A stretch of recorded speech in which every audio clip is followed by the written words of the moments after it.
लोकसभा चुनाव में अभी करीब 1.5 साल का वक्त बचा है। इससे पहले करीब 1 दर्जन राज्यों में विधानसभा के चुनाव होने हैं, लेकिन राजनीतिक दलों ने अभी से ही लोकसभा चुनाव के लिए रणनीति बनानी शुरू कर दी है।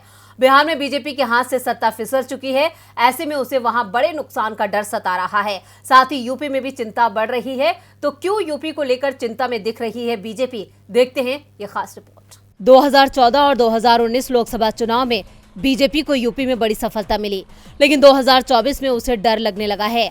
हाल ही में हुए विधानसभा चुनाव में बीजेपी के हाथ से 50 से ज्यादा सीटें फिसल गई थी और ऐसे ही संकेत उसे लोकसभा चुनाव के लिए भी मिल रहे हैं। पार्टी को चिंता उन सीटों पर ज्यादा दिख रही है जहां से एक ही उम्मीदवार लगातार 2 बार से चुनाव जीत रहा है।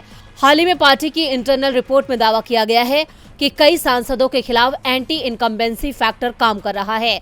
पीएम मोदी और सीएम योगी के नाम पर चुनाव जीतना अब बेहद मुश्किल दिखाई दे रहा है। ऐसे में क्षेत्र में लोकप्रिय चेहरा तलाशना होगा, नहीं तो कई सीटों पर हार तय मानी जा रही है।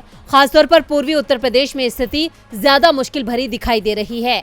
पूर्वी उत्तर प्रदेश की वाराणसी सीट से ही पीएम मोदी चुनाव लड़ते हैं। उनकी सीट तो सुरक्षित मानी जा रही है, लेकिन उसके आसपास की कई सीटों पर पार्टी मुश्किल में दिख रही है।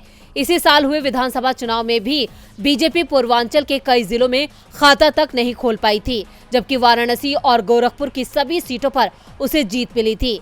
बीजेपी की दूसरी चिंता बिहार के घटनाक्रम ने भी बढ़ा दी है। दरअसल ये क्षेत्र बिहार से सटा हुआ है और बिहार की राजनीतिक स्थिति का असर पूर्वी उत्तर प्रदेश तक होता है। बिहार में इस समय महागठबंधन बेहद मजबूत स्थिति में दिखाई दे रहा है और इसका असर यूपी में भी दिखना शुरू हो गया है। इसके बाद से ही बीजेपी को यूपी में अपनी रणनीति बदलनी पड़ रही है। दावा किया जा रहा है कि इस बार बीजेपी यूपी में अपने 20 सांसदों के टिकट काट सकती है, लेकिन इससे सांसदों की बगावत का भी डर दिख रहा है।